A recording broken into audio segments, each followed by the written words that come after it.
अपनी आजादी के लिए जो लड़ाई लड़ी वो कोई 2-4 साल की लड़ाई नहीं थी।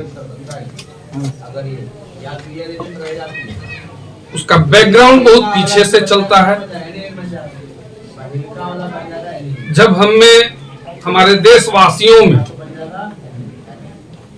अपने राष्ट्र के प्रति एक भावना जागृत होती है।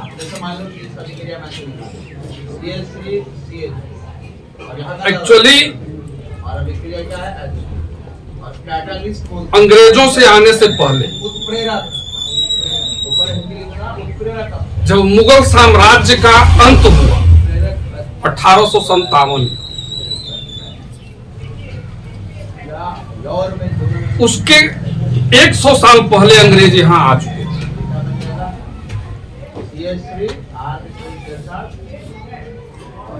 1707 में महान मुगल सम्राट औरंगजेब की मृत्यु हो गई।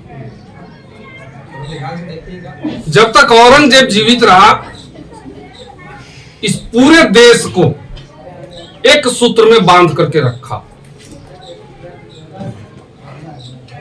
लेकिन आगे चल करके 1707 में उसकी मृत्यु हुई और उसके जो शहजादे थे आपस में ही कौन शासक बनेगा, लड़ाई की शुरुआत हो गई। इसमें जो वजीर लोग इनके थे या प्रांतपति थे, गवर्नर, वो उनकी स्थिति को देखते हुए अपने अपने राज्य को स्वतंत्र कर लिया। जहां जिस राज्य के गवर्नर थे उन्होंने स्वतंत्र कर लिया। बंगाल अलग हो गया, मैसूर अलग हो गया, यूपी जिसको आज हम उत्तर प्रदेश कहते हैं, उस समय उसका नाम अवध था, वो अलग हो गया, हैदराबाद निजाम अलग हो गया। पूरा देश छिन्न भिन्न हो गया। अब कोई एक शासक नहीं था जो पूरे हिंदुस्तान को एक सूत्र में बांध करके रख सके, जिसका शासन दिल्ली से चलता। कोई शासक वैसा बचा नहीं। अब 36 शासक आ गए अपने अपने राज्य के। यही वह परिस्थितियां थी जिसमें विदेशियों को मौका मिला इस देश पर कब्जा करने का।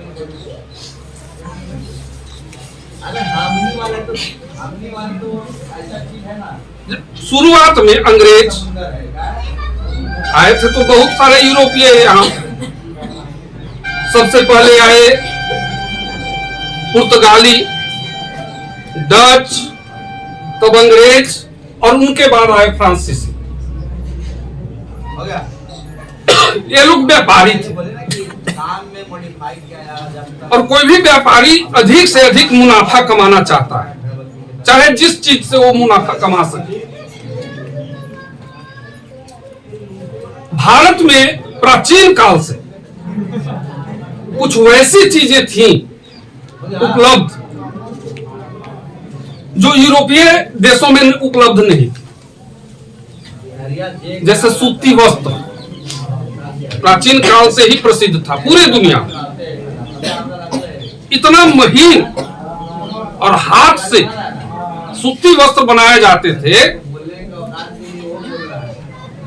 बहुत प्राचीन काल में रोम में महिलाएं जब पहनकर निकलती थी उस कपड़े को, तो एक सामाजिक संकट पैदा हो जाता था। कहा जाता है कि 24 गज जो एक थान कहलाता है, 24 गज का मतलब एक थान कपड़ा, एक थान कपड़ा एक छोटी सी अंगूठी में समा जाता था। आप अनुमान लगा लीजिए कि कितना महीन वो कपड़ा होता होगा। और ये सिर्फ भारत में बनता था, वो अभी ढाका में। इसी तरह कुछ हाथी दांत के शिल्प थे, कुछ मिट्टी के शिल्प थे, और सबसे प्रसिद्ध था मसाले, जिसको गरम मसाला कहते, दालचीनी, लौंग, इलायची वगैरह वगैरह। ये दुनिया के किसी और देश में उपलब्ध नहीं था। यूरोपीय लोग ललायित रहते थे इनके लिए, इन मसालों के लिए, और यही वह लोभ था, यही वह प्रलोभन था जिसके लोभ में आकर के यूरोपीय लोग इन सामानों को ले जाकर के वहां मुनाफा कमाना चाहते थे। इसी के लिए यूरोपीय लोग आए। सबसे पहले आए जहांगीर के समय, जब हिंदुस्तान का बादशाह जहांगीर था। जहांगीर ने उनको अनुमति दी। फिर औरंगजेब ने कोई अनुमति नहीं दी उनको। उसके बाद के जो शासक आए, फर्रुख सियर वगैरह, उन्होंने अनुमति दे दी, और फिर सूरत से लेकर के अन्य जगहों पर उनका व्यापारिक स्थल स्थापित है। ये जो चारों यूरोपीय आए, पुर्तगाली, डच, अंग्रेज और फ्रांसीसी, अब इनमें आपस में ही हो गया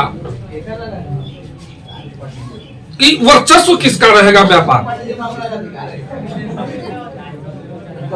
यदि हम सिर्फ रहें तो सारा फायदा तो हमको हो जाएगा, ये चारों रहेंगे तो दिक्कत आ जाएगी, थोड़ा थोड़ा फायदा सबको मिलेगा। यही कारण था कि आपस में उन लोगों का संघर्ष शुरू, चाहे पुर्तगाली हो, डच हो, वगैरह वगैरह। अंततः अंग्रेजों ने इन सभी यूरोपियों को पराजित करके हटा दिया। सफल सिर्फ अंग्रेज हो। इस समय बंगाल पर अलीवर्दी खां का नाती सिराजुद्दौला का, अभी बैकग्राउंड हम बता रहे हैं, अभी फ्रीडम मूवमेंट में हम नहीं पहुंचे, फ्रीडम मूवमेंट बहुत बाद में आता है। कैसे अंग्रेज यहाँ स्थापित हुए, हमारे देश पर उन्होंने कब्जा कर लिया, केवल एक वर्ड बोले थे जिसका नाम, उसको हम पहले बता दें आपको। अभी तक ये क्या है, कॉमन, ये कौन सी सिराजुद्दौला जोग्य शासक, मतलब ये जातिवाचक है ना, कोई उसमें सांप्रदायिक भावना नहीं थी, हिंदू मुसलमान की भावना नहीं थी। बहुत सारे लोग होंगे, लेकिन तो इसमें उसका जो सेनापति था मीर जाफर, अगर वर्ड हम स्पेशल यूज करें, वो महत्वाकांक्षी था। तो स्पेशल में है वो, उसको लगता था कि सिराजुद्दौला को हम गद्दी से हटा दें और स्वयं हम शासक बने, नवाब। स्पेशल साइन पढ़ाने, उसने अंग्रेजों के साथ अगर कोई व्यक्ति स्पेशल एक समझौता कर लिया। तो अभी तो पूरे वर्ग की बात करें, पूरे वर्ग मतलब सिराजुद्दौला को इसकी जानकारी नहीं थी। सारे उनमें शामिल हैं। और अगर फ्रांसीसी लोग, जिसे आज हम कलकत्ता कहते हैं, कलकत्ता एक्चुअली में 3 गांव से मिलकर के बना है। हम क्या बोले, वहां हम नहीं जाएंगे। फ्रांसीसियों ने कलकत्ता के बगल में एक जगह है चंदर नगर, हालांकि अब वो कलकत्ता में आ गया, चंदर नगर, उसकी घेराबंदी शुरू कर दी। सिराजुद्दौला ने उनको पराजित करके भगा दिया फ्रांसीसियों। मीर जाफर ने अंग्रेजों के साथ जो समझौता किया, इस समझौता में स्वयं सिराजुद्दौला की मौसी घसीटी बेगम यह भी शामिल, और साथ साथ कलकत्ता का एक बहुत बड़ा सेठ था, जगत सेठ, वो शामिल। अंग्रेजों ने इनको आश्वासन दिया मीर जाफर को, ठीक है नवाब तुम बन जाना, लेकिन हम इतना लेंगे। ये लोग अपने लोभ में अंग्रेजों को सहूलियत दे दी, समझौता हो गया, और 1757 सिराजुद्दौला के साथ एक युद्ध हुआ जिसको हम पलासी का युद्ध। इस युद्ध में सिराजुद्दौला की पराजय हुई और मीर जाफर के बेटे मीरन द्वारा उसकी हत्या कर दी गई। मीर जाफर अब शासक हो गया बंगाल का। शासक बनने के उपलक्ष्य में उसने जो समझौता किया था, उसके तहत अंग्रेजों को खजाने से अकुत संपत्ति दे दी। इस संपत्ति का परिणाम यह हुआ कि अंग्रेजों की ताकत बढ़ गई और उसने मजबूत सेना बना। अपने औकात से बहुत ज्यादा बोला। लेकिन कुछ ही दिनों के बाद अंग्रेजों को संतोष नहीं हुआ, अपने औकात से इतना उसने मीर जाफर को गद्दी से हटा दिया और उसके बाद उसी के दामाद मीर कासिम को गद्दी पर बैठा दिया। तब भी इतना लाइक नहीं बोलेगा। मीर कासिम जानता था कि अंग्रेज क्या करेंगे हमारे साथ। गद्दी पर बैठने के लिए तो उसने कुछ दे दिया जरूर उनको राज खजाने से, हमारे साथ आपको बोलते हैं। लेकिन अंततः उसी मीर कासिम के साथ 1765 में एक और युद्ध हुआ जिसको बक्सर का युद्ध कहते हैं। इसमें 3 शासक थे, दिल्ली का भी नवाब था, अवध का भी नवाब था और इधर बंगाल का नवाब। तीनों की पराजय हुई और बंगाल, बिहार, उड़ीसा पर अंग्रेजों का कब्जा हुआ। यही वह बुनियाद थी जहां से हमारे गुलामी की, इस देश की गुलामी की शुरुआत हो। अब इसके बाद एक एक करके सभी राज्यों के साथ अंग्रेजों ने यही व्यवहार किया। मैसूर के साथ 4 लड़ाइयां अंग्रेजों को लड़नी पड़ी, उसमें 3 में इनकी पराजय हुई। इस समय मैसूर का सुल्तान या शासक टीपू सुल्तान, बहुत आधुनिक सोच वाला शासक, अंग्रेजों की चाल को वह जानता था क्या करेंगे ये। यदि हैदराबाद निजाम और ग्वालियर के सिंधिया टीपू सुल्तान को साथ दे दिए होते तो उसी समय अंग्रेज इस देश से विदा हो गए। लेकिन अपनी महत्वाकांक्षा के कारण इन दोनों ने टीपू सुल्तान को साथ नहीं दिया। मैसूर के साथ चौथे युद्ध में लड़ते हुए टीपू सुल्तान मारा गया और मैसूर पर अंग्रेजों का कब्जा हुआ। और इस तरह से सभी शासकों को अंग्रेज लोग अपने कब्जे में लेते चले गए। एक एक करके सभी शासक इसके अधीन होते चले गए। लेकिन तो भी हमारे जो ये राज्य थे, किसी के बात समझ में नहीं आई। अंग्रेज लोग चाल क्या करता था, एक राज्य से लड़ रहे हैं तो दूसरे राज्य को अपनी तरफ मिला लेता था, और वह राज्य इस चाल को नहीं समझ पाया। ये नहीं समझ पाया कि हम सभी राज्य मिलकर के अंग्रेजों के साथ लड़े तो अंग्रेज यहाँ से चले जाएंगे। लेकिन उन्होंने ऐसा नहीं किया। परिणाम यह हुआ कि एक एक करके सभी राज्यों पर अंग्रेजों ने कब्जा कर लिया। इसका परिणाम धीरे धीरे धीरे धीरे 1857 का समय आया, जब बहुत सारे कारणों से एक भयानक विद्रोह हुआ। हालांकि ये विद्रोह तो हुआ अंग्रेजों के सैनिकों से, और इसीलिए इसको हम सैनिक विद्रोह भी कहते हैं। लेकिन इसके पीछे बहुत सारे कारण जो हमको नहीं पढ़ना है।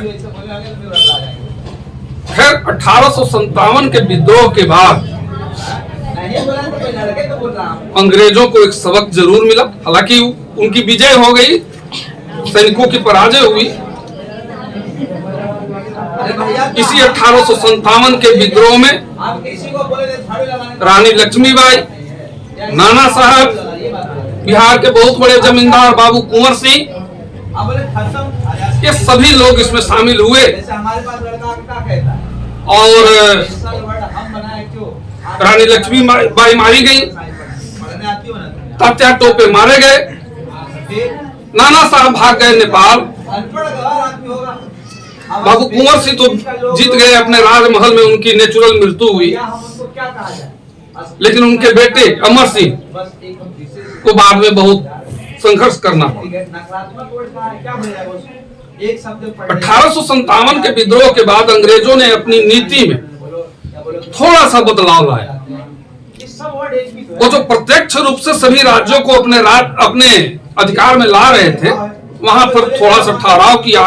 उनको एक सबक मिला कि अब नहीं, अब सभी राज्यों पर डायरेक्ट शासन हम नहीं करेंगे, लेकिन अप्रत्यक्ष रूप से उन पर शासन हमारा ही रहेगा। इसलिए सभी राज्यों के साथ उन्होंने संधि की। इस संधि के तहत निर्णय यह हुआ कि आपके राज्य में हमारे कुछ सैनिक रहेंगे और हमारा प्रतिनिधि रहेगा। आप अपनी इच्छा से किसी दूसरे राज्य के साथ न तो युद्ध कर सकते हैं और नहीं संधि कर सकते बिना मेरे परमिशन। यानी कि वो भी किसी न किसी रूप में अधिकार में थे, लेकिन प्रत्यक्ष रूप से नहीं। बस आपका यही पूछना है, अभी तक टीचर होगा वो ही नहीं, तो पूछना क्या 1905 तक चलते हैं कोर्स हमारे यहाँ राष्ट्रवाद की भावना नहीं आई। वो चलता है ना क्या स्पेशल इंग्लिश कोर्स 500 रुपया में आज रुक देते हो। पूरे हिंदुस्तान के लोग ये आज भी नहीं समझ रहे थे कि हम हिंदुस्तान के वासी हैं, हम भारतवर्ष के वासी हैं। इसमें ऐसा सभी के दिमाग में एक ही बात थी कि हम तो बिहार के वासी हैं। जो भड़का जाए हमारा राष्ट्र बंगाल, हमारा राष्ट्र महाराष्ट्र, हमारा राष्ट्र फलाना। ये राष्ट्र के प्रति भावना अभी तक हम में नहीं आई। यही राष्ट्रवाद, अपने राष्ट्र के प्रति लगाव, अपने राष्ट्र के प्रति भावना राष्ट्रवाद कहलाता है। जब हम पूरे देश को, पूरे राष्ट्र को एक समझे कि वह हमारा है। लेकिन रानी झांसी लड़ी, लक्ष्मीबाई हिंदुस्तान के लिए नहीं लड़ी थी। ये दिमाग में बिठा लेना आप लोग। बहुत सारी किताबों में मिलेगी ये बात कि रानी चूंकि अंग्रेज के साथ लड़ी हुआ, तो लोग कहते हैं कि अंग्रेजों को भगाने के लिए यहाँ से लड़ी थी। नहीं, सच्चाई तो है कि उन्होंने जो लड़ाई लड़ी वो सिर्फ और सिर्फ अपनी झांसी के लिए लड़ी थी। बाबू कुंवर सिंह लड़े तो वह जनता के लिए नहीं लड़े, हिंदुस्तान के लिए नहीं लड़े, बल्कि उनकी जमींदारी छीन ली गई थी, इसके लिए लड़े। नाना साहब का पेंशन बंद कर दिया गया, इसके लिए लड़े। उस समय के हिंदुस्तान का जो बादशाह था बहादुर शाह द्वितीय, जिसको बहादुर शाह जफर कहते हैं, उनको हटा दिया गया था बादशाही पद से। इसके लिए उसने नेतृत्व किया। अवध का नवाब वाजिद अली शाह, जिसकी विलासिता की चर्चा तो खैर ऐतिहासिक है, उसको हटा करके कलकत्ता में भेज दिया गया और अवध पर कब्जा कर लिया गया था। इसलिए वहां उनकी पत्नी और उनके बेटे वीरजिस कैदर 1857 के विद्रोह में भाग गए। कोई हिंदुस्तान के लिए नहीं लड़ा था, कोई अपनी स्वतंत्रता, अपने देश की स्वतंत्रता के लिए नहीं लड़ा था। हालांकि आम तौर पर बाद में जब भारत का इतिहास लिखा जाने लगा, तब उसमें बहुत सारी जगहों पर लोगों ने लिख दिया कि यह भारत का पहला स्वतंत्रता संग्राम था। उसके कारण थे लिखने, और कारण सिर्फ यही कि अपने देश के लिए, अपने स्वतंत्रता के लिए लोगों को हम जागृत कैसे करें। तो जागृत करने के लिए एक कहानी वह गढ़ी गई कि 1857 के विद्रोह में लक्ष्मीबाई जैसी महिला जब अंग्रेजों के साथ इतना बहादुरी से लड़ सकती है, तो हम अपने देश के लिए क्यों नहीं लड़ सकते। लोगों में एक जागरण पैदा करने के लिए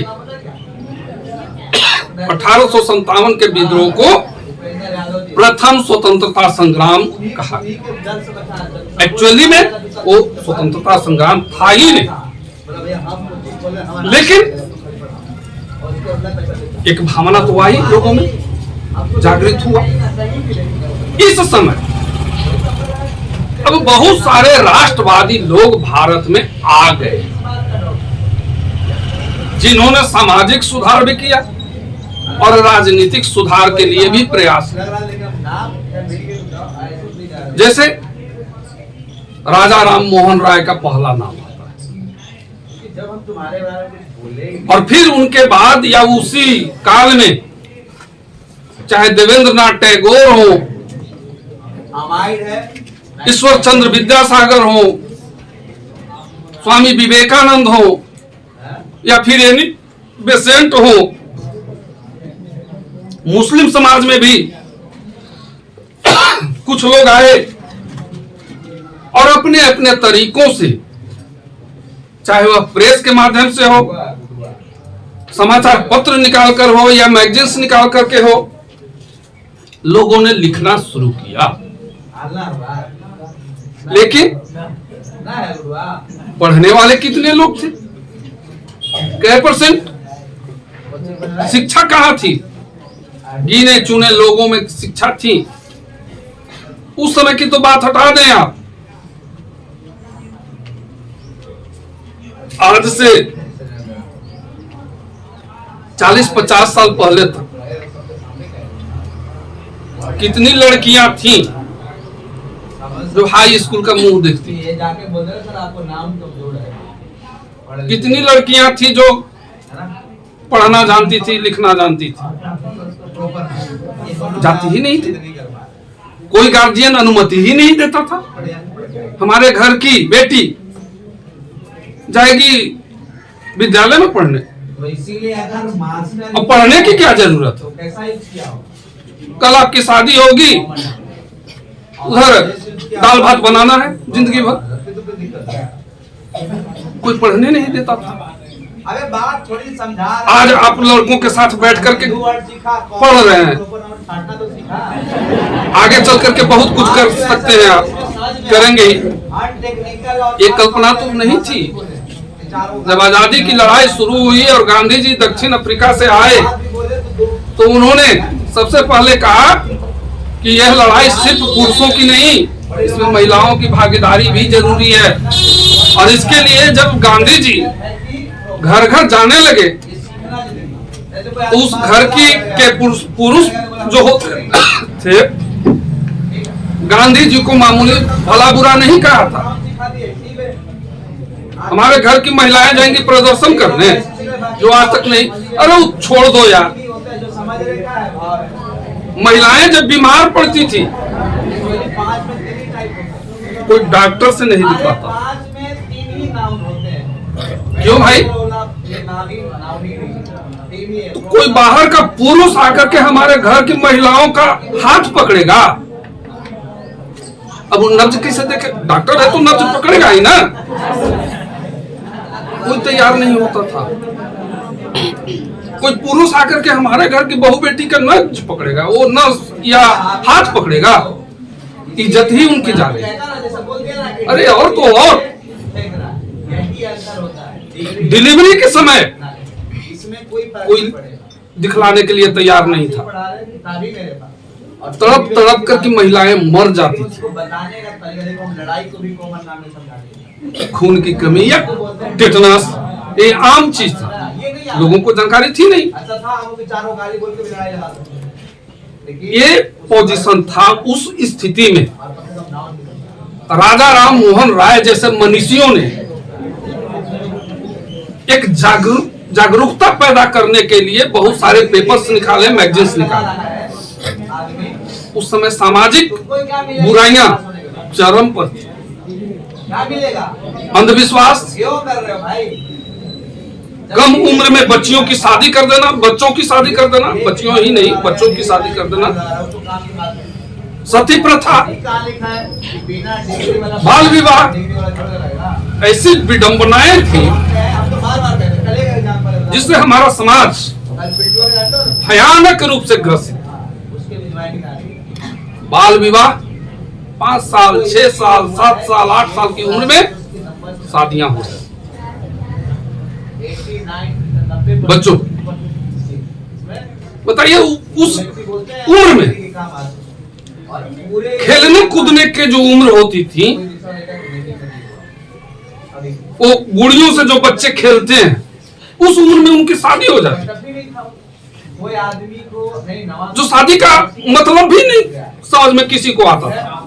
शादियां हो गई और बहु विवाह की प्रथा। एक पुरुष कितने शादी करेगा इसका कोई लिमिटेशन नहीं था। एक मरता था तो दूसरे से शादी, दूसरी मर गई तो तीसरे से शादी, एक चलते रहता। बंगाल का एक पंडित को सिर्फ और सिर्फ मात्र 72 पत्नियां थी और सबसे छोटी जो पत्नी थी उसकी उम्र थी 12 वर्ष। खुद वह 72 वर्ष का था। आप अनुमान लगा सकते हो कि कितनी भयावह स्थिति समाज में था। अच्छा चलो ये तो मान लो अब 72 वर्ष का है तो 5 वर्ष के बाद वो मरेगा। अब समाज उम्मीद यह करता था कि उसका पति मर गया है तो उसकी पत्नी को सती होना। सती यानी मृत पति के चिता पर जिंदे जी उसकी पत्नी को जला देना। कितनी बड़ी कुरीति थी। आज बहुत सारी कहानियां कहते लोग मिल जाएंगे कि फलाने गांव की जो वो औरत थी ना, सती हो गई थी। उसके अंगूठा से वो 16 श्रृंगार किया, अंगूठे से खुद आग निकलने लगी। वो दौड़ते हुए अपने पति के चिता पर गई, पति को गोद में लेकर के बैठ गई और जल। ये सिर्फ कहानियां हैं, झूठी कहानी। सच्चाई यह थी कि समाज उस महिला को, उस विधवा को जबरदस्ती हत्या करता था और इसके लिए बजाता एक साइंटिफिक ढंग से व्यवस्था की गई थी, जहां पर उसके पति को चिता लगाया जाता था। उस चिता लगाने से पहले एक गड्ढा बना दिया जाता था। उस गड्ढे में थोड़ी सी लकड़ी रख करके उसके पति को और साथ साथ उस महिला को लेटा दिया जाता। उसके ऊपर अब भारी भरकम लकड़ी के गट्ठा या लकड़ी का टुकड़ा रख दिया गया चिता के नाम पर।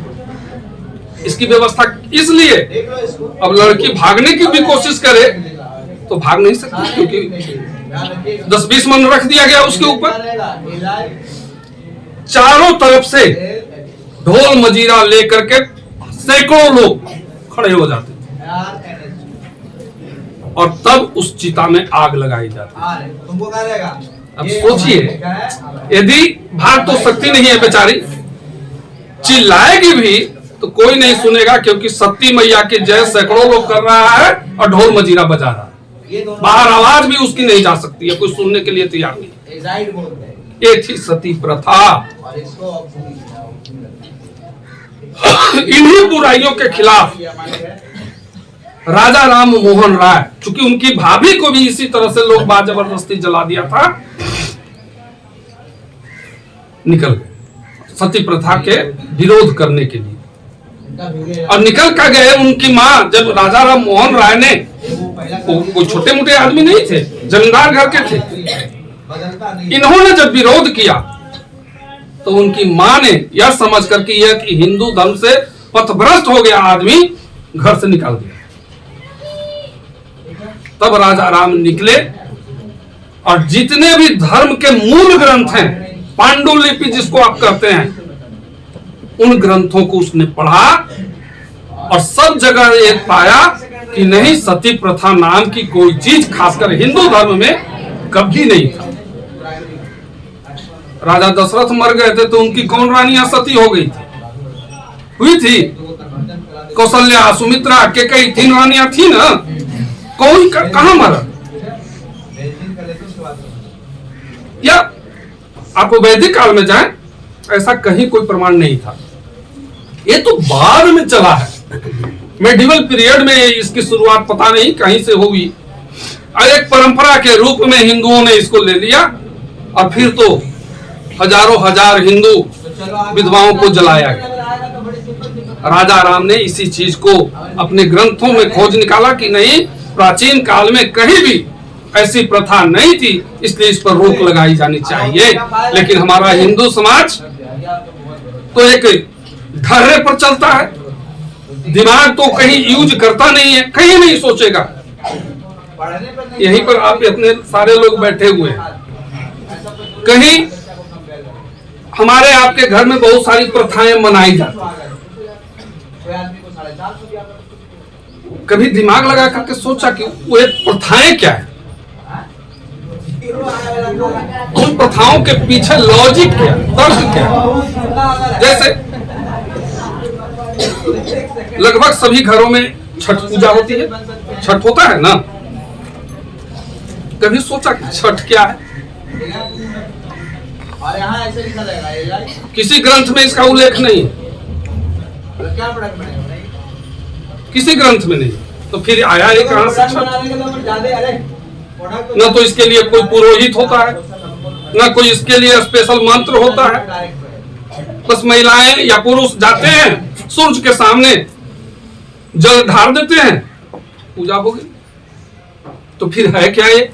जब हमारे ग्रंथों में इसकी चर्चा नहीं है तो फिर ये है क्या? कुछ नहीं करना है। मूल रूप से यदि आप दिमाग लगाएंगे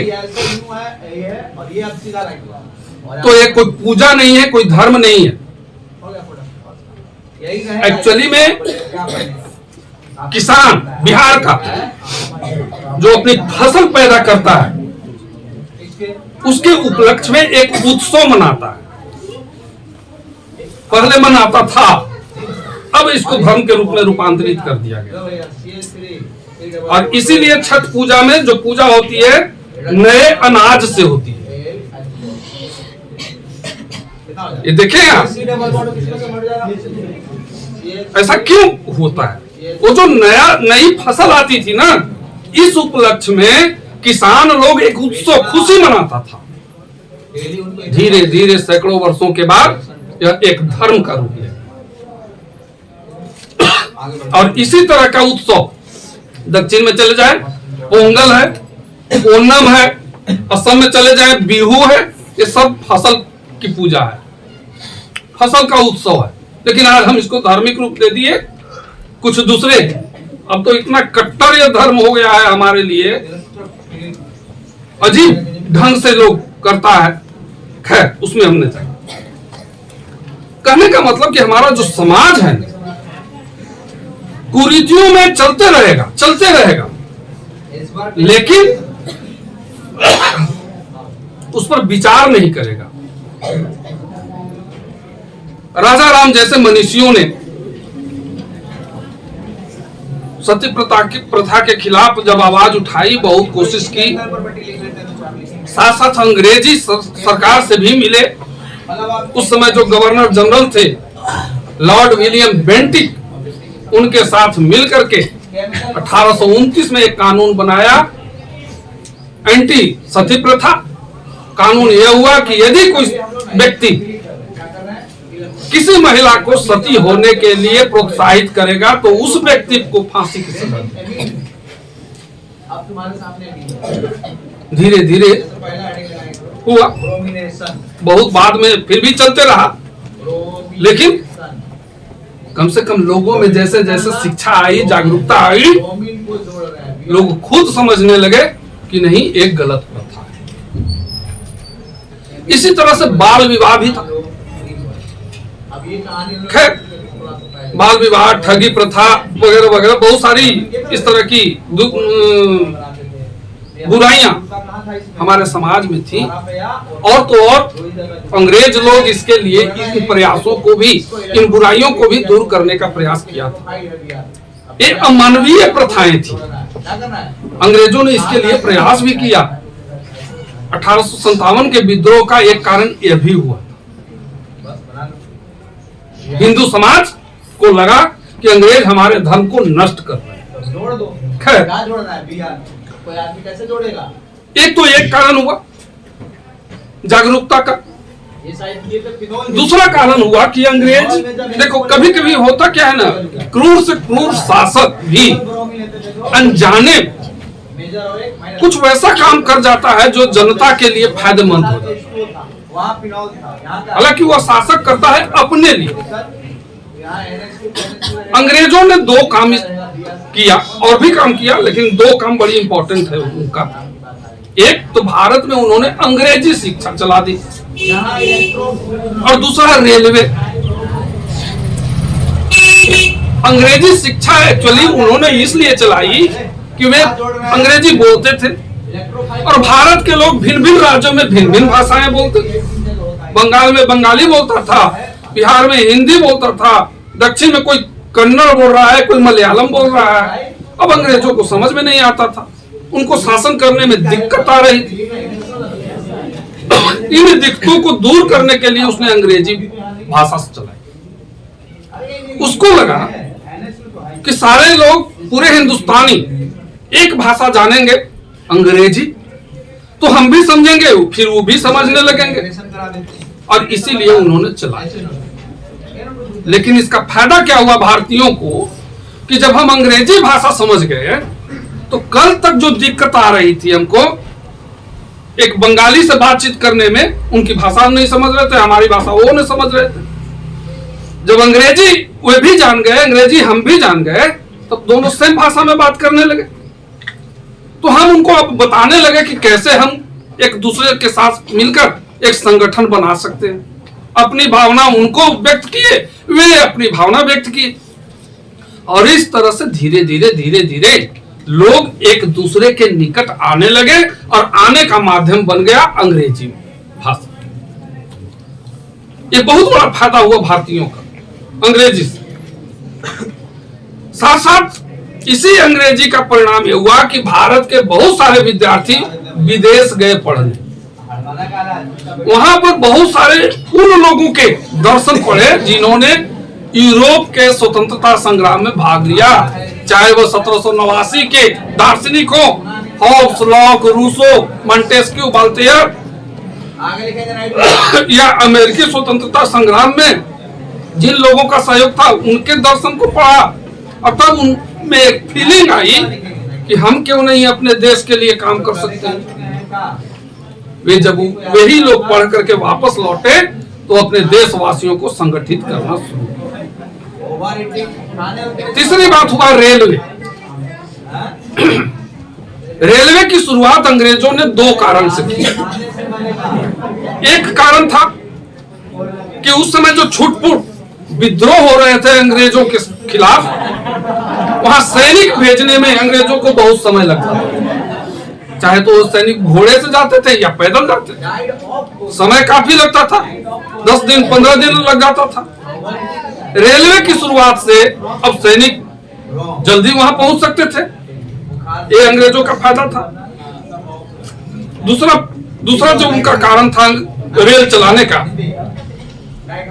कि कच्चा माल भारत से वो विदेश में अपने यहाँ भेजते थे, जैसे लोहा, कोयला वगैरह वगैरह, या कपास, और फिर अपने यहाँ से माल जो बनता था इंग्लैंड में उसको ला करके भारत में ही बेचते थे। ये माल को बंदरगाह पर पहुंचने में समय लगता था, काफी समय। रेलवे की शुरुआत से अब माल जल्दी से वहां पहुंचने लगा, और जो बना हुआ माल वहां बंदरगाह पर आता था उसको लेकर के फिर भारतीय बाजार में पहुंच जाता था। इसके लिए इन्होंने रेल की शुरुआत की थी। लेकिन उसका फायदा क्या हुआ भारतीयों को कि मान लीजिए कि किसी संदेश को हमको तमिलनाडु में पहुंचाना है, मैसूर पहुंचाना है, केरल पहुंचाना है, तो हमको पहुंचने में ही पहले बहुत समय लग जाता था। अब रेल के माध्यम से हम भी वहां पहुंच सकते हैं और उनको कह सकते हैं कि फलाने तारीख को दिल्ली में मीटिंग है, वहां आप आ जाइएगा लोगों को लेकर के। तो भारतीयों को एक दूसरे के साथ जुड़ने के लिए एक महत्वपूर्ण साधन है अंग्रेजी भाषा और रेल।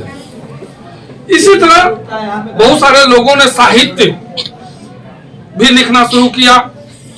इसमें प्रेमचंद भी थे, रविंद्रनाथ टैगोर वगैरह थे। इन सभी लोगों ने मिलकर के भारत में एक नव जागरण लाया, जिससे हमें राष्ट्रवाद की भावना आई और तब हम कुछ अपने राष्ट्र के लिए सोचने लगे।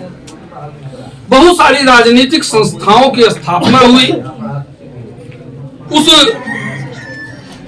हालांकि अभी तक जो राजनीतिक संस्थाएं थी वो स्थानीय थी, ज्यादातर बंगाल में और महाराष्ट्र में। इधर उधर कुछ और भी थी। जाकर के पानी पी लो, पानी पी लो।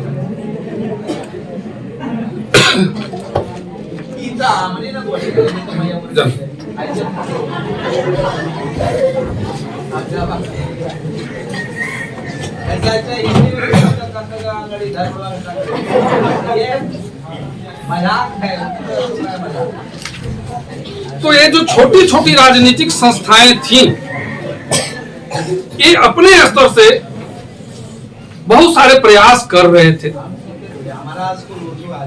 लेकिन ये सारे प्रयास 1885 में जाकर के सफल हुआ जब भारतीय राष्ट्रीय कांग्रेस की स्थापना। हमारे आदमी जो हिट जाता है कि यहाँ का मानसिक पर लाया होता एओ ह्यूम ईस्ट इंडिया कंपनी के एक रिटायर्ड अफसर थे, एलन ऑक्टेवियन ह्यूम। बहुत सारे लोग आज मिल जाएंगे आपको ये भी कहते हुए, या टीवी डिबेट में देखेंगे, अरे कांग्रेस की स्थापना तो एक अंग्रेज ने किया था। सुने हैं कि नहीं ये सब? डिबेट देखते हैं आप लोग? हालांकि देखने लायक नहीं है।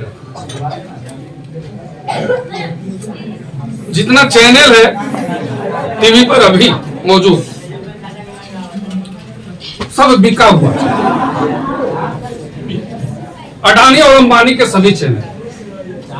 एक स्वतंत्र चैनल था एनडीटीवी, उसको भी खरीदने का प्रयास शुरू हो गया है। देखें प्रयास कहां तक सफल होता है, और ज्यादा चांस है कि सफल हो ही जाएगा। एनडीटीवी बिक गया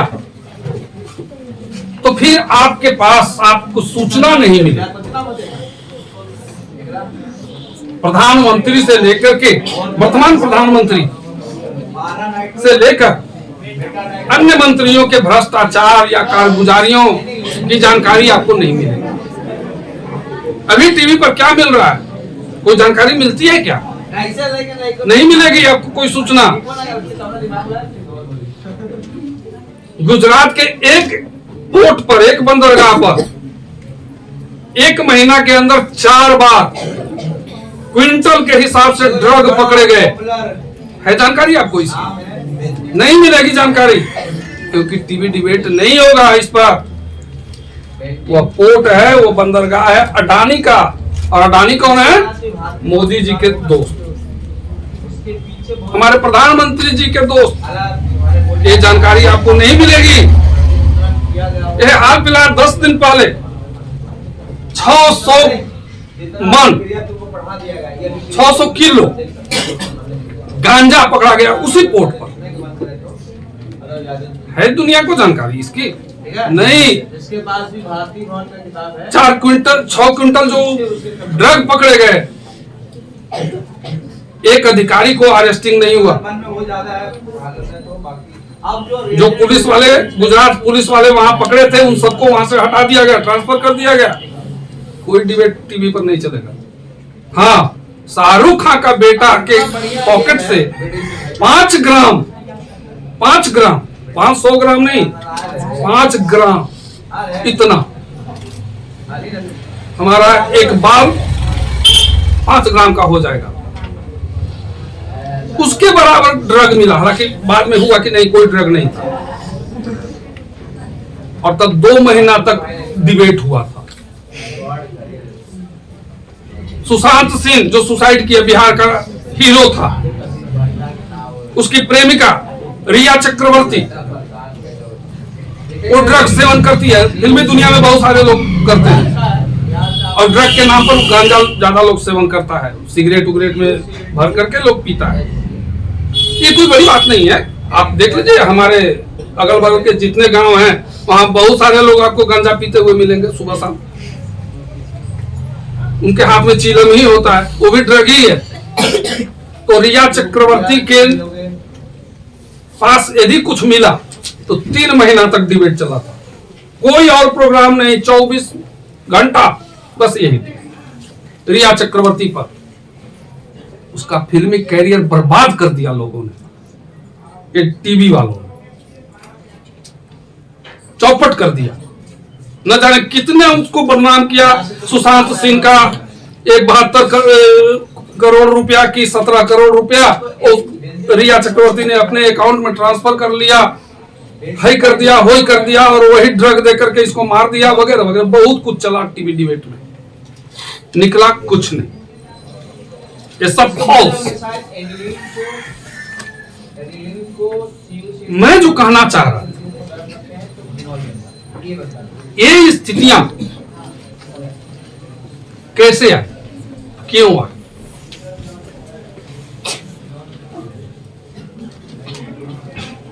'85 1885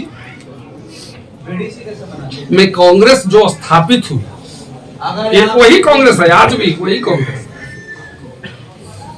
नेता भले ही मर गए उस समय, उस कांग्रेस में सहयोग लिया एक अंग्रेज अफसर। वो कोई बेवकूफ नेता भारतीय नहीं थे। दादा भाई नौरोजी, गोपाल कृष्ण गोखले, सर फिरोज शाह मेहता, बदरुद्दीन तैयब जी दिग्गज नेता थे उस समय के, जिन्होंने कांग्रेस को स्थापित किया। लेकिन वो जानते थे कि कांग्रेस के स्थापना के पीछे मकसद क्या था, अंग्रेजों के विरुद्ध एक संगठन खड़ा करना, उन पर दबाव बनाना जिससे हम अपनी मांगों को मान सकें। लेकिन यदि किसी अंग्रेज अफसर को एक अपने साथ नहीं जोड़ते तो अंग्रेज सरकार उसी समय इस संगठन को खत्म कर देती, कुचल देती। ढाल बनाने के लिए उन्होंने एओ ह्यूम को जोड़ा अपने साथ। और ऐसी बात भी नहीं है कि सारे के सारे अंग्रेज खराब ही थे, कुछ अंग्रेजों में मानवीय भावना थी। एओ ह्यूम भी वैसे ही व्यक्ति थे, वे चाहते थे कि भारतीयों को कुछ भलाई हो, और इसीलिए वो एक कांग्रेस के साथ जुड़े। 1885 से लेकर 1905 तक का जो फेज है आपका कांग्रेस का, एक उदारवादी फेज है। ये कोई आंदोलन नहीं चला रहे, बल्कि सरकार के पास अपनी मांगों का एक प्रस्ताव पेश करते थे, उस पर सरकार ने विचार किया तो ठीक, न किया तो कोई बात नहीं, ये आंदोलन नहीं चला। लेकिन इन्हीं के साथ जब बाल गंगाधर तिलक, लाजपत राय और बिपिन चंद्र पाल जैसे नेता जुड़ गए इसी कांग्रेस में, तब इसमें कुछ उग्रवादी भावना आई। और उनका विचार था कि हम सरकार से सिर्फ मांगों के प्रस्ताव नहीं रखेंगे, यदि सरकार हमारी मांगे नहीं मानती है तो हम इसके विरुद्ध आंदोलन खड़ा करने पर भी मजबूर होंगे। तिलक, लाजपत राय, अरविंद घोष और बिपिन चंद्र पाल, ये सभी इसी भावना के नेता थे। बाद में अरविंद घोष राजनीति छोड़ दिया और वे चले गए पांडिचेरी, वहां संत हो गए। आज भी आप पांडिचेरी जाएं, वहां अरविंदो आश्रम मिलता है। बाल गंगाधर तिलक और गोखले वगैरह की नीतियों के कारण आंदोलन में अब धार है। हर जगह ब्रिटिश सरकार संसद से लेकर सड़क तक दबाव में रहने लगी। संसद में गोखले और फिरोज शाह मेहता जहां भी देखते थे कि यह कानून भारतीयों के खिलाफ जा रहा है, तो जमकर सरकार का विरोध करते, और फिर अखबारों के माध्यम से वो सारा भारत में बात फैल जाती। सरकार इनसे कुपित हो जाती, क्या करें इन नेताओं पर लगाम डालने के लिए। लेकिन ये सारे आंदोलनों का जो गढ़ था वो बंगाल में बुद्धिजीवी ज्यादा थे। आपको क्रांतिकारी या बड़े बड़े नेता बंगाल से ही मिलेंगे। क्रांतिकारी फेज में जब हम पहुंचेंगे तो वहां थोड़ा सा बता देंगे आपको, जब भगत सिंह और उनके साथियों की चर्चा होगी। तो अंग्रेजों को ऐसा अनुभव हुआ कि यदि बंगाल को हम तोड़ देते हैं तो इन नेताओं के जो आंदोलन है ये कमजोर पड़ जाए, और इसीलिए उन्होंने 1905 में बंगाल को बांट दिया, जिसे हम बंग भंग के नाम से जानते हैं। मकसद यह था अंग्रेजों का कि बंगाल के बट जाने के बाद एक तरफ मुस्लिम आबादी ज्यादा हो जाएगी और दूसरी तरफ हिंदू और मुसलमान हो जाएंगे।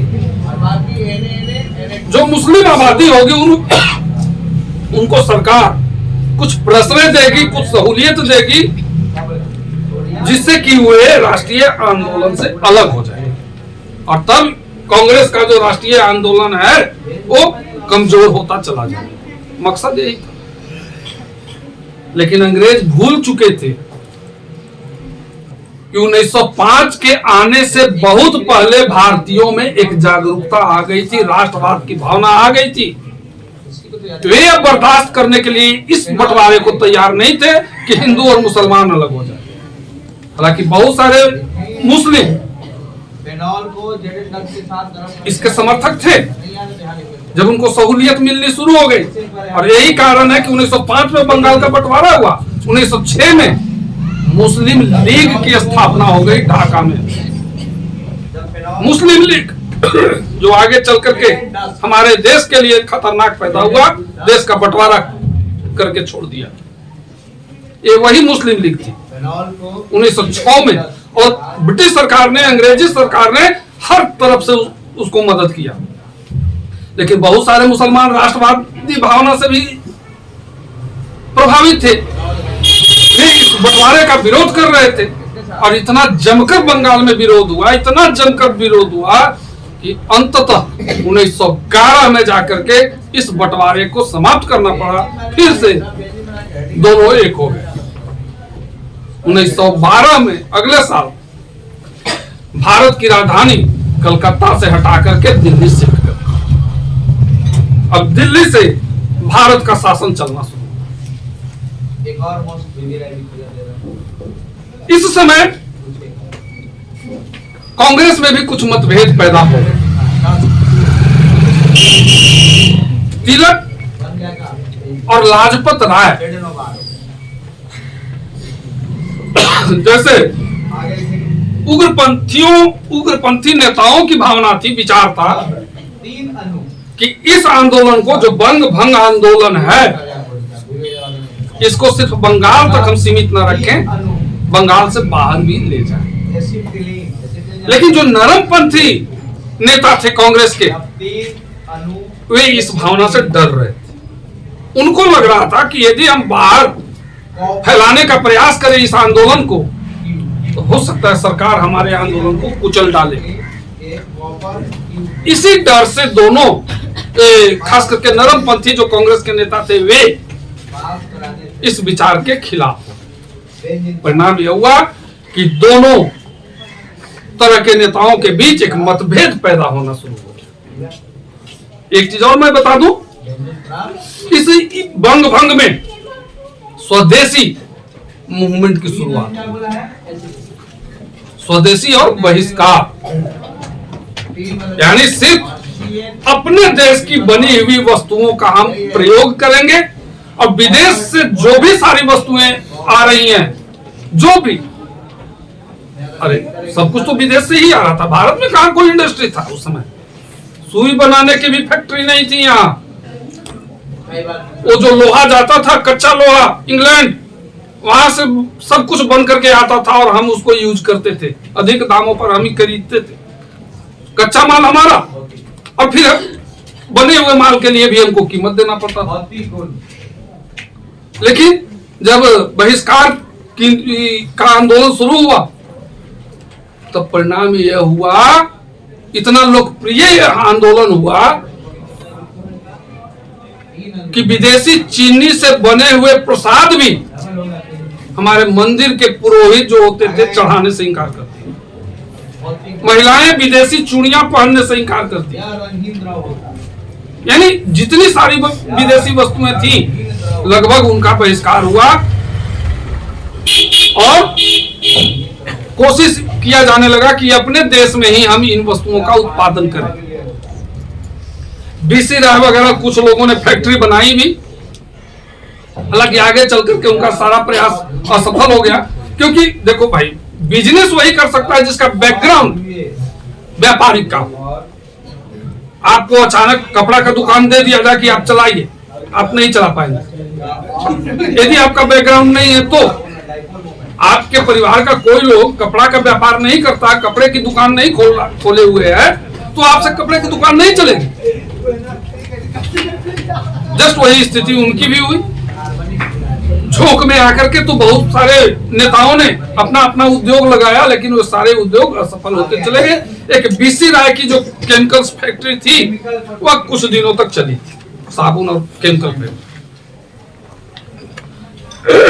1905 में जो बंगाल का बंटवारा हुआ, सही मायने में भारत में राष्ट्रवाद इसी आंदोलन से, सही मायने में। इसके पहले का जो राष्ट्रवाद था वो सीमित स्तर पर, हम कह सकते हैं कि भारतीय राष्ट्रवाद के लिए एक तरह से ये विटामिन साबित हुआ बंगाल का बंटवारा। जैसा कि हमने कहा कि इस आंदोलन को बंगाल से बाहर ले जाने के मुद्दे पर दोनों तरह के नेताओं के बीच जो मतभेद पैदा हुआ वो कांग्रेस के लिए घातक साबित हुआ। 1907 में 1906 में कांग्रेस का अधिवेशन हुआ कलकत्ता में, उसमें कुछ प्रस्ताव पारित किए गए थे, 4 प्रस्ताव थे। और अगले साल 1907 में सूरत में कांग्रेस का अधिवेशन, पता नहीं कहीं से एक अफवाह उठा कि नरमपंथी नेता जो हैं वे कलकत्ता में पारित 4 प्रस्तावों को समाप्त कर देना चाहते हैं। ये केवल अफवाह था। दूसरी दिक्कत हो गई कि जो गर्मपंथी नेताओं के समर्थक थे, खासकर तिलक के समर्थक, वे चाहते थे कि इस अधिवेशन के अध्यक्ष तिलक बने, बाल गंगाधर तिलक। लेकिन नरमपंथी लोग चाहते थे कि नहीं, एक फिरोज शाह मेहता बने। बस इसी बात को लेकर दोनों गुटों में ऐसा तकरार हुआ, इतना तकरार बढ़ गया कि मंच पर गोखले, मेहता वगैरह वगैरह जो सारे नेता थे, उन पर कुर्सियां भी नीचे से फेंकी जाने, पूरा अधिवेशन एक तरह से अस्त व्यस्त हो गया, भगदड़ मच गई।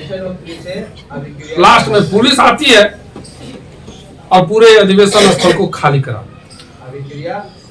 न तो नरम पंथियों को सफलता मिली और न गरम पंथियों। उसके एक ही साल के बाद एक मामले में बाल गंगाधर तिलक को कोर्ट से सजा होती है और उन्हें काले पानी की सजा देकर के 6 साल के लिए अंडमान भेज दिया गया। तिलक जैसे नेता चले गए। नरमपंथियों में कोई वैसा था नहीं, कांग्रेस बट गई नरमपंथी और गरमपंथी 2 भागों में। कांग्रेस एक तरह से मरणासन हो। इस बीच 1914-15 तक कोई विशेष आंदोलन नहीं हुआ। 1915 में दक्षिण अफ्रीका से गांधी जी वापस आए। दक्षिण अफ्रीका में जो रहने वाले भारतीय थे, भारतीय व्यापारी, उनके लिए उन्होंने वहां एक आंदोलन चलाया था। बहुत कठिनाइयां सही थी। दक्षिण अफ्रीका में गांधी जी ने अनेक बार तो उन पर जानलेवा हमला भी हुआ, उनकी जान लेने का प्रयास भी हुआ, लेकिन खैर बचते चले गए। और वहीं पर बहुत सारे अंग्रेजों ने उनका साथ भी दिया उसी आंदोलन। लेकिन लास्ट में दक्षिण अफ्रीका के जो अंग्रेज शासक थे उनको मजबूर होना पड़ा और गांधी जी द्वारा जो मांगे थी उनको माननी। इसकी सफलता की कहानी पूरे भारतवर्ष में गोपाल कृष्ण गोखले ने प्रचारित की। अब गांधी जी एक मानव नहीं महामानव बन गए भारत के लिए। 1915 में गांधी जी वापस भारत आए। 1914 में प्रथम विश्व युद्ध की शुरुआत हो गई जो 18 तक चली। और इसी विश्व युद्ध के दौरान गांधी जी 1915 में। यानी ये वोट यहाँ से टूटा है, यानी पूरा -5 है। हालांकि बहुत सारे लोगों ने इसमें क्या आएगा? प्लस आएगा। कांग्रेस का नेतृत्व और आंदोलन का नेतृत्व गांधी जी को सौंपने की बात की, लेकिन गोपाल कृष्ण गोखले ने उनको रोका। इसमें से वोट को लिखा क्या है? गोपाल कृष्ण गोखले ने उनको बताया कि सबसे पहले जिस आंदोलन की बागडोर आप संभालोगे, भारतीयों को तो पहले समझ लो, तुम भारतवर्ष को तो देख लो, यहाँ के लोग कैसे हैं, उनके विचार कैसे हैं। गांधी जी को उनका यह विचार रास आया और तब 1 साल तक वे भारत की राजनीति से दूर रहे। वे संपूर्ण भारत की यात्रा की। आगे चल करके आप देखोगे, कभी जिंदगी में मौका आपको मिले, जब बिहार से आप बाहर निकलें, जिस किसी राज्य में जाएं, खास करके हिंदी बेल्ट जो हमारा है, यहाँ से दक्षिण जाए, आप पूर्वोत्तर भारत में जाए, अजीब अजीब संस्कृति आपको मिलेगी हिंदुस्तान में। आप कल्पना भी नहीं कर सकते हैं उनका खान पान, पहनावा, रहन सहन अजीब ढंग से मिलता है, लेकिन सब भारतीय संस्कृति। बहुत सारे मौकों पर हमको निकलने का मौका मिला है, बहुत सारे स्टेट्स हम देखे हैं, दक्षिण भारत भी गए, पौंडीचेरी तक, और कॉलेज लेवल में भी हम लोग को एक एजुकेशनल ट्रिप जाता था पहले, अब तो खत्म हो गया। तो 1986 में हम लोग गए थे। उसी दौरान बहुत सारी चीजें देखने को मिली हमको। केला के पत्ते पर खाना, वह खाना आप पसंद भी नहीं कर सकते, हम भी लोग भी पसंद नहीं करते, मजबूरी थी तो खाना पड़ता था। अजीब ढंग का खाना रहता है, सांभर और क्या क्या क्या क्या चीज। उनकी संस्कृति अलग। पूर्वोत्तर भारत में चले जाएं, वहां की संस्कृति बिल्कुल अलग मिलेगी। जैसे आसाम हुआ, त्रिपुरा हुआ, मेघालय हुआ, नागालैंड हुआ। अब सोचिए, नागालैंड में लोग कुत्ते तक को मार करके खा जाता है, बड़ी खासकर काला कुत्ता, काला रंग का जो कुत्ता है वो उनका सबसे प्रिय भोजन है नागालैंड वालों का। सांप को मारकर खाता है भाई, और तो और गाय को मारकर खाता है, गोमांस। हिंदू लोग, ये भी मत कहिए कि कोई दूसरे प्रजाति के लोग, हिंदू लोग, ये उनकी संस्कृति है। आज हम भले ही घृणा कर रहे हैं, कैसे खाता होगा सांप और गोमांस, हम नहीं कर रहे हैं, क्योंकि हमारी वो संस्कृति नहीं है। वो लोग भी हमारे बारे में यही सोचता होगा, कैसे ये लोग जीता है भाई, हमारे बारे में यही सोचता होगा वो लोग कि गोमांस नहीं खाता है, जिंदा कैसे है, कुत्ता का मांस नहीं खाता है तो जिंदा कैसे है। लेकिन ये उनकी संस्कृति है, हमारी संस्कृति नहीं है, हमारी दूसरी संस्कृति है। तो भारत की जो संस्कृति है विविधता पूर्ण संस्कृति, और इसीलिए तो कहा गया है विविधता में एकता भारत का। गांधी जी को यही सलाह दिया गया। आज बहुत 21वीं सदी के दौर में हम पहुंचे हुए हैं, बहुत वैज्ञानिक प्रगति हो गई है। एक दौर था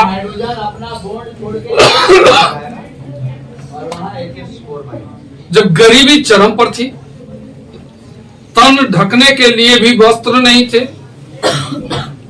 घनघोर अंधविश्वास था, अशिक्षा थी। ये मिलेगा तब जब आप भारत में घूमें। गांधी जी ने उसको देखने का प्रयास किया। चप्पे चप्पे पर वे कहीं ट्रेन से, कहीं बैलगाड़ी से, कहीं पैदल पूरे हिंदुस्तान को घूमे,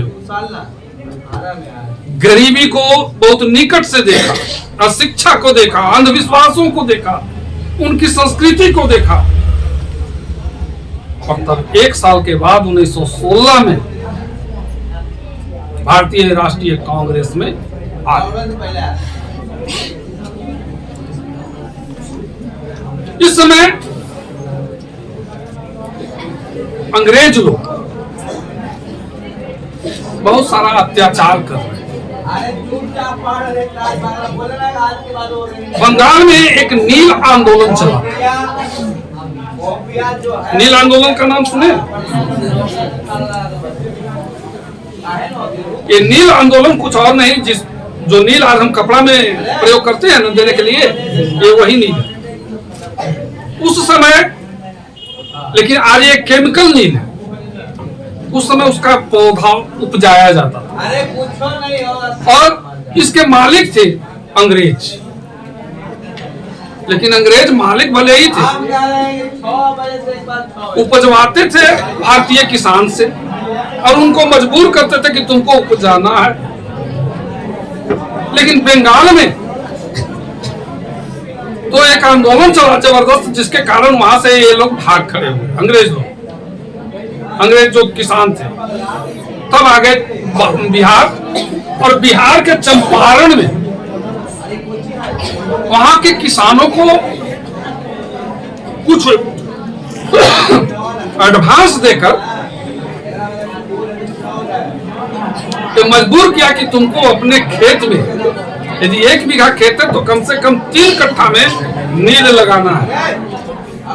इसी को कहते हैं 3 कट्ठिया पद्धति। किसान नहीं चाहता था नील लगाना, क्योंकि जहां पर भी नील की खेती होती थी वो जमीन उर्वरा शक्ति उसमें नहीं रह पाती, बंजर हो जाता। किसान उसमें कुछ दूसरी फसल लगाना चाहता था, लेकिन उनका हिम्मत नहीं था। विरोध करें तो अंग्रेज लोग पाया से बांध करके उनकी पिटाई करते थे। मर भी जाए तो कहां कोई दिक्कत है, उन पर थोड़े मर्डर का केस चलने वाला है। यदि चलेगा भी तो न्यायाधीश भी तो उन्हीं का, फैसला इन्हीं के पक्ष में होता था। किसान तो चारों तरफ से मारा जा रहा था। चंपारण के किसान एक तरह से बहुत ज्यादा पीड़ित। 1916 में उन्हीं किसानों का एक नेता, जमींदार भी थे, राजकुमार शुक्ल, गांधी जी से मुलाकात, और यह मुलाकात हुई हरिद्वार में। हरिद्वार का कुंभ लगा हुआ था, गांधी जी वहां गए हुए थे। गांधी जी को तो अभी लोग देवता समझ रहा थे, अवतारी पुरुष। भारतीयों में एक तो बड़ा ये विडंबना है, लोग भगवान किसी को भी बना देता है बहुत जल्दी।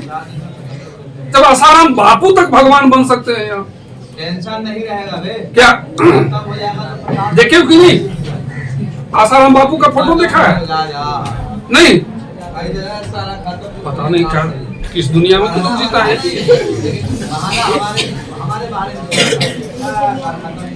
मोदी जी का फोटो देखा है?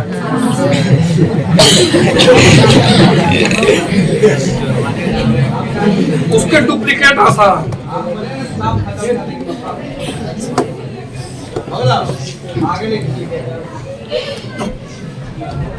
था तो बहुत संत कहता था, करोड़ों उसके अनुयायी थे आसाराम के, करोड़ों। पूरे भारत में न जाने अरबों की कितनी संपत्ति थी, कितने अरब की कमा करके रख दिया था संत के नाम पर। एक नंबर का क्रिमिनल,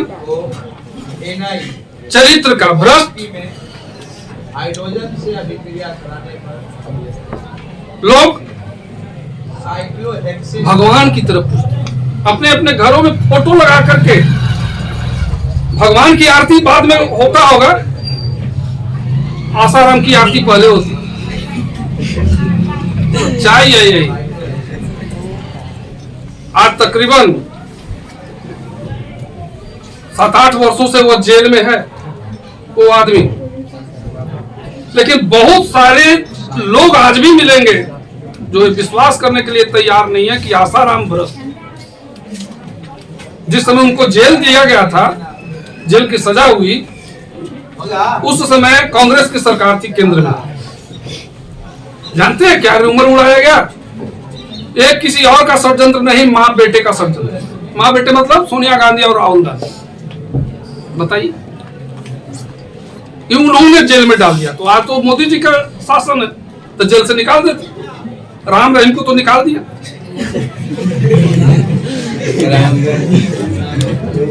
हाँ, पैरोल पर अभी राम रहीम बाहर है, वो भी भगवान ही है।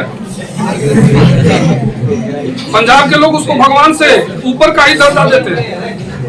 बहुत सारे लोग। हमारा देश जब कभी सोचते हैं ना, लगता है कि कैसे इसकी रचना हुई है, कैसे यहाँ के लोग हैं। पता नहीं कब किसको भगवान बना दे। और भगवान भी बनाएगा तो ऐसा वैसा नहीं बनाता है। सर्वगुणधारी, सारे गुणों से अपरंपार रहते हैं वो तथाकथित भगवान जो होते हैं। खैर, उन बातों में फिर हम फंस जाएंगे तो लंबा उधर खिंच जाएगा। हम लोग गांधी जी की तरफ ही चले। गांधी जी को भी लोगों ने भगवान मान लिया, जबकि गांधी जी कभी ऐसा नहीं करते। खैर, गांधी जी को रामचंद्र शुक्ल उसी हरिद्वार के कुंभ में मिले और अपने क्षेत्र की सारी परिस्थितियों से उनको अवगत कराया और आमंत्रित किया कि आप चले चंपारण, वहां किसानों की हालत देखें। गांधी जी साल भर पहले ही आए थे दक्षिण अफ्रीका से। अभी तो भारत की ही चक्कर लगा रहे थे। उनको क्या मालूम था? जब शुक्ल जी ने बहुत अनुनय विनय किया, तब गांधी जी ने कहा कि ऐसा करो, अगले साल कांग्रेस के कलकत्ता अधिवेशन में हम जाएंगे, आप वहां मिलिएगा। देखते हैं, समय मिलेगा तो हम चंपारण आएंगे। 1917 में कांग्रेस का अधिवेशन चल रहा था कलकत्ता। राजकुमार शुक्ल दौड़े दौड़े कलकत्ता पहुंचे। गांधी जी को फिर से आमंत्रित किया। गांधी जी ने कहा कि ठीक, जब हम इधर से लौटेंगे तो पटना होते हुए लौटेंगे, हम आएंगे। गांधी जी पटना पहुंचे लौटने के दौरान, और यहाँ से राजेंद्र प्रसाद, अनुग्रह नारायण सिंह, मजहरूल हक, कृपलानी, आचार्य कृपलानी, इन सभी लोगों को लेकर के ये चंपारण पहुंचने के साथ एक कोहराम मच गया अंग्रेजी प्रशासन में। वहां का जो मजिस्ट्रेट था, डिस्ट्रिक्ट मजिस्ट्रेट, उसने आदेश निकाल दिया कि गांधी जी चंपारण में प्रवेश नहीं कर सकते हैं, वरना उनको अरेस्ट कर लिया जाएगा। लेकिन गांधी की तो लड़ाई का तरीका ही कुछ अलग है। हम आपके यदि कानून को नहीं मानते हैं तो हम विरोध करें।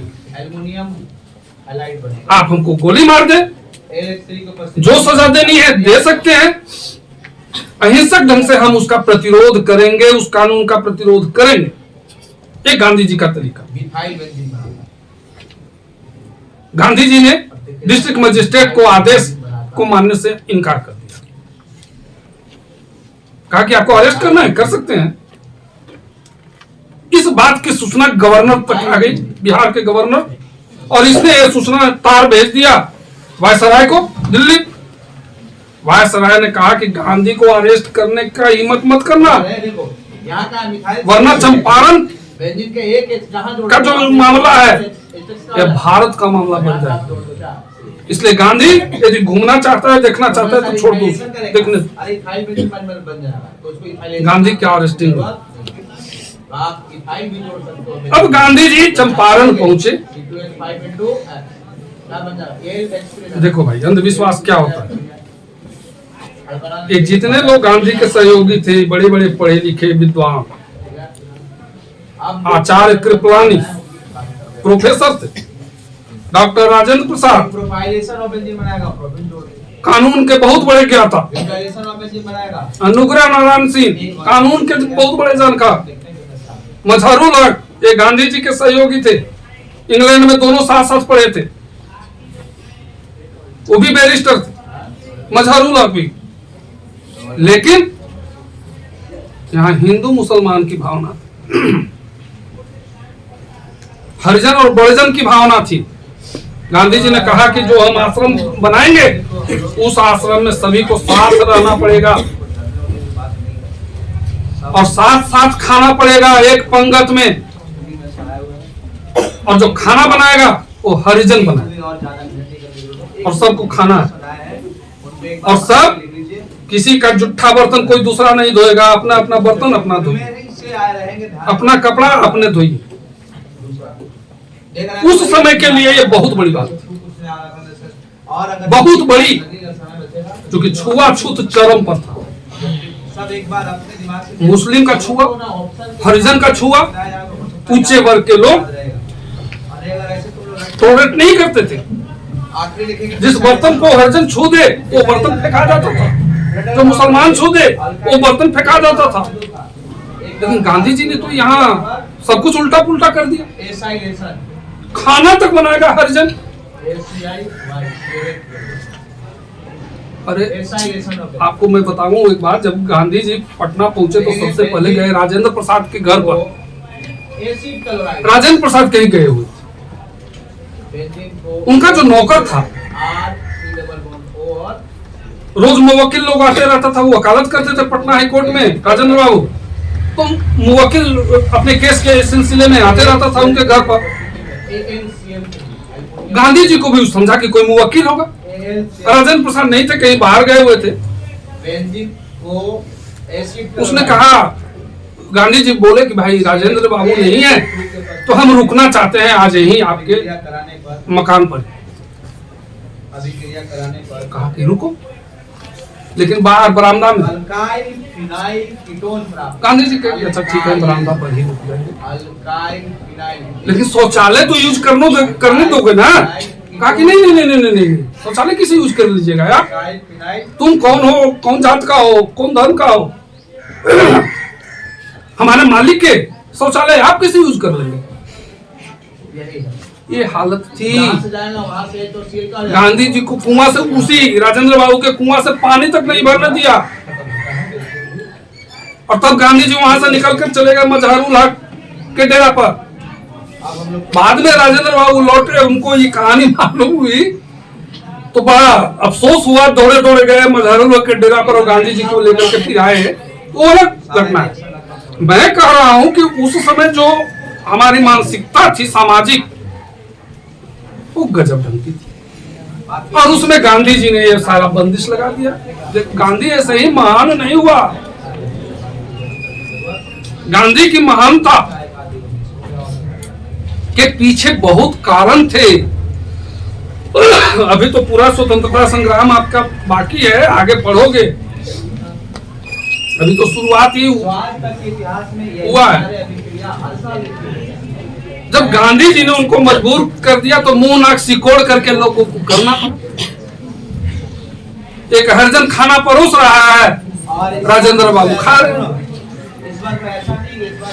लेकिन शुरू में तो उबकाई भी आ रहा, उसका छुआ खाना हम कैसे खा लें। गांधी जी सब देख रहे थे, लेकिन कहे कि आज नहीं तो कल तुम तो लाइन पर आ ही जाओगे, आना ही पड़ेगा तुमको। वही हुआ। दूसरी चीज, दूसरा काम जो गांधी ने किया, कहा कि जिस काम के लिए हम आए हैं यहाँ, हो सकता है कल आपको जेल भी जाना पड़े। उस समय जेल का नाम लेना ही बड़का चीज। इतना लोग खौफ खाता था जेल जाने से। जेल जाने का मतलब मर जाना। एक बार नहीं आया, क्या बार लेकिन गांधी ने कहा कि यार जेल तो जाना पड़ेगा आपको याद रहेगा और वहां सजा काटनी पड़ेगी, हर तरह के दंड भुगतना पड़ेगा। अब ये लोग बड़े बड़े जमींदार, अनुग्रह नारायण सिंह बड़का जमींदार, यही औरंगाबाद के थे। राजेंद्र प्रसाद ये खुद बड़े वकील, तो इनकी जमींदारी तो गांधी ने यहीं पर भूलवा दिया। कहा कि साथ में जेल जाना होगा, इसके लिए आप तैयार रहें। अरे तुम जान रहे हैं, हमको तो 4 बजे तक चाहिए ना। अब क्या करेंगे, यहाँ तो आकर के फंस गए थे ये लोग गांधी के साथ। हो सकता है मन में सोचते होंगे कि किस गुंडा के चक्कर में हम फंस गए। जवाब कोई नहीं चलेगा, अच्छा, हम पढ़ाते रहेंगे। चलो यहाँ का जो जिला मजिस्ट्रेट था वो भी षड्यंत्र कर रहा था कि गांधी की आंदोलन को सफल होने नहीं देना। तुम चल जाएगा, अरे हम तो ऊपर जाना है ना। गांधी जहाँ ठहरे हुए थे उनकी सेवा के लिए एक मुस्लिम थे, हाँ भैया इसमें कर दिए। उसका नाम था ऑप्शन डी, पहला रिडक्शन पे यही है। बोले भाई कई बार बत्तख मियाँ। एक नंबर में कई बार आता है। इस बत्तख मियाँ को मजिस्ट्रेट ने पैसा देकर के मिलवाया और स्टेटमेंट में आएगा और कहा कि रात में जो दूध देने जाते हो गांधी को उसमें ये जहर मिला। नाइट्रोबेंजीन ऐसा आएगा। निम्नलिखित में से कौन सा विकर्मक? बत्तख मियाँ वहां तो कुछ विरोध नहीं किया, लेकिन वह दूध गांधी को नहीं। यदि गांधी को दे दिया होता तो गांधी का इतिहास उसी दिन खत्म हो गया। आज हिंदू मुसलमान करते हो ना, और आपसे करवाया जा रहा है। गांधी की जान बचाने वाला यदि कोई था तो वह मुसलमान ही था, बत्तख मियाँ ही था। और हिंदू इनका तो खैर कहना ही हो। पूरे स्वतंत्रता संग्राम तुम पढ़ोगे 1857 से लेकर के 1947 तक या उसके पहले भी इस देश के लिए कुर्बानियां जितना हिंदू दिए हैं बोला था इनका ये जो उससे ज्यादा मुसलमानों ने दिया। और फिर बोला था कि इसी यहाँ तक कि जो तिरंगा फहराते हैं हम, उस तिरंगे का पूरी डिजाइन मुसलमान ने किया। हंसते हंसते फांसी पर चढ़ने वालों में हिंदुओं से कम संख्या मुसलमानों की नहीं है। इस देश को बनाने में बहुत बड़ा योगदान मुस्लिम भाइयों का रहा है। ए और बी का ये अलग बात है नाम एवं कि आज उनके सारे प्रयास, सारे योगदान को हम भुला देना चाहते हैं, सिर्फ हिंदू मुसलमान की भावना को फैलाकर। ऐसा क्वेश्चन आया तो बनेगा या इसका दूर काट दूंगा। आपसे मेरा निवेदन है कि इस चक्कर में आप कभी मत पड़े। ऑब्जेक्टिव में सब्जेक्टिव में आ कम से कम मोबाइल पर जो व्हाट्सएप या ज्ञान परोसा जा रहा है अभी, उस व्हाट्सएप या ज्ञान पर भरोसा मत कीजिए। अभी फेसबुक पर और व्हाट्सएप पर बहुत तरह के इतिहास लिखे जा रहे हैं, मिलेंगे आपको। नेहरू मुसलमान था, उनके पूर्वज मुसलमान थे, ये इतिहास आपको मिलेगा व्हाट्सएप पर। अरे ये बेंजीन है, अभी पढ़े था लोग बेंजीन का क्लोरीनेशन। यदि मुसलमान नहीं होता हम लोग क्या पढ़े तो रानी झांसी लक्ष्मीबाई के लाश को धातु है और एक्स का दफनाने वाला कोई हिंदू जमींदार तैयार नहीं था। बेंजीन का कैलोरीनेशन कोई हिंदू जमींदार नहीं तैयार हुआ था। कैलोरीनेशन का यानी पहला और तब एक मुसलमान जिसका नाम मैं भूल रहा हूँ, उसने उनके डेड बॉडी को उठा करके ले गया और दाह संस्कार किया था। कहाँ था उस समय हिंदू तो तुम्हारा? यहाँ एक्स तो यहाँ जब भारत का इतिहास पढ़ेंगे आप, खासकर स्वतंत्रता संग्राम, आज जो इनकी स्थिति देखते हैं हम, इन लोगों की जो आपस में बंटवारा करके शासन करना चाहते हैं, आक्रोश हो जाता है ऐसे लोगों को देख करके, नफरत हो जाता है। हम कहाँ पहुंच रहे हैं, दुनिया कहाँ जा रही है, हम किस चक्कर में हमको डाला जा रहा है। तो आप इस चक्कर में मत पड़ेंगे। यदि कहीं कोई कंफ्यूजन हो, किताब का सहारा लें। हजारों किताब हैं इतिहास के मौजूद, आप किताब में पढ़ें। मोबाइल पर जो आ रहा है आपका वो पूरी तरह से दुर्भावना से प्रेरित होकर के एक अलग तरह का व्हाट्सएप का सिलेबस चल रहा है, व्हाट्सएप यूनिवर्सिटी, और इसका सिलेबस भी लाजवाब है। कोई चीज आपको सही नहीं दिया जाएगा, बस वही चीज दिया जाएगा कि मोदी जी महान।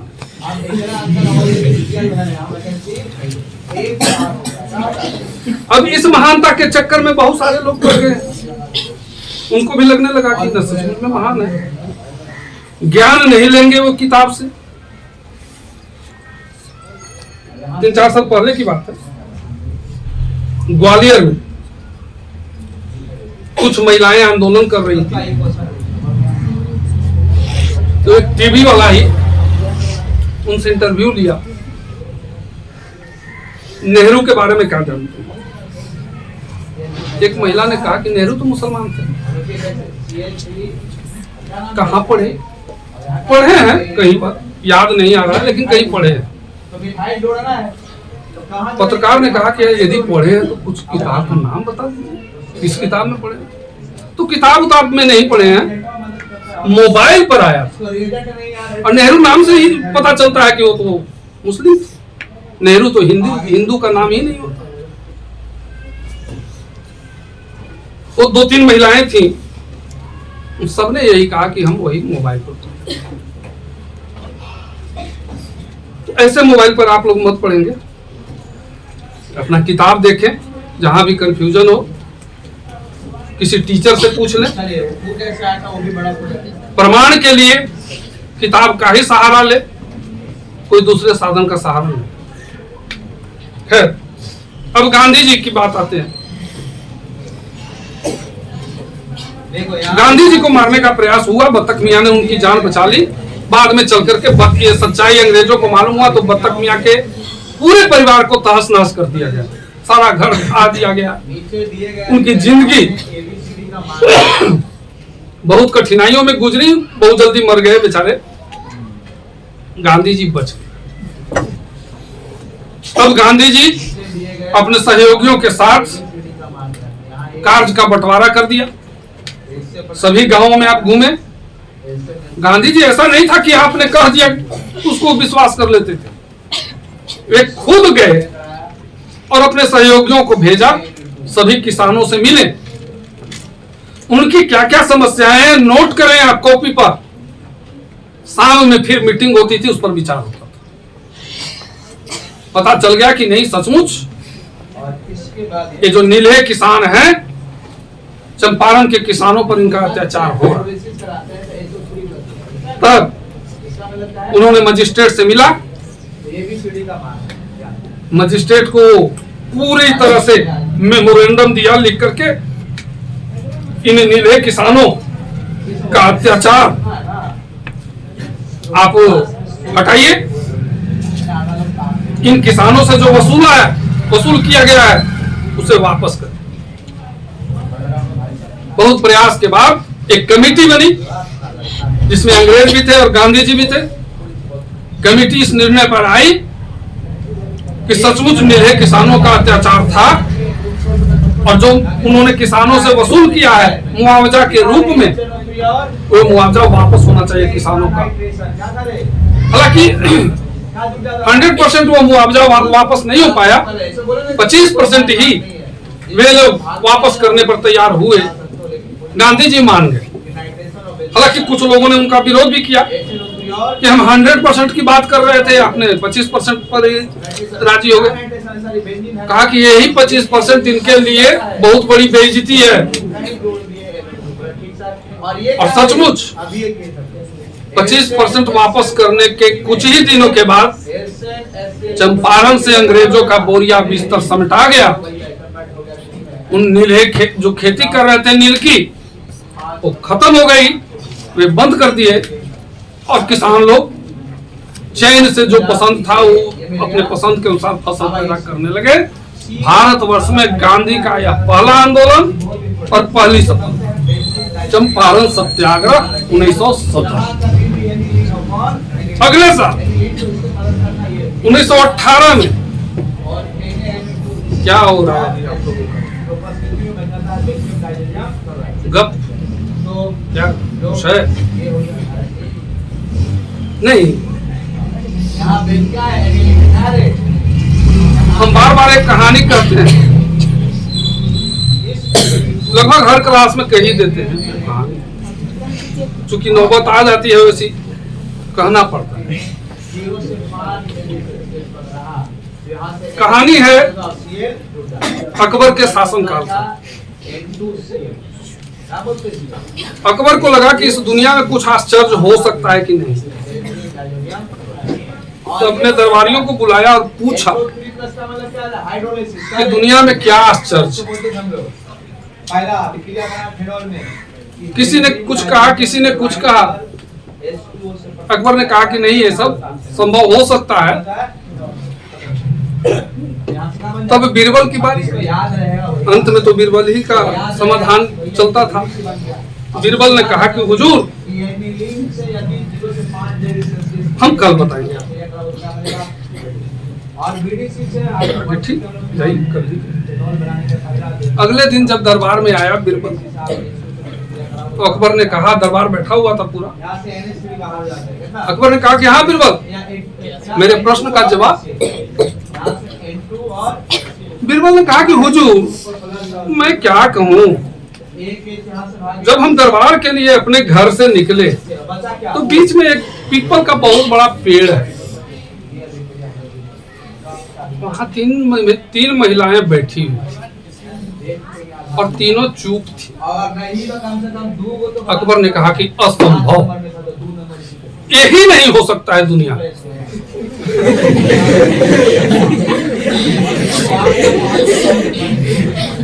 तीन महिलाएं एक साथ एक जगह और चुप।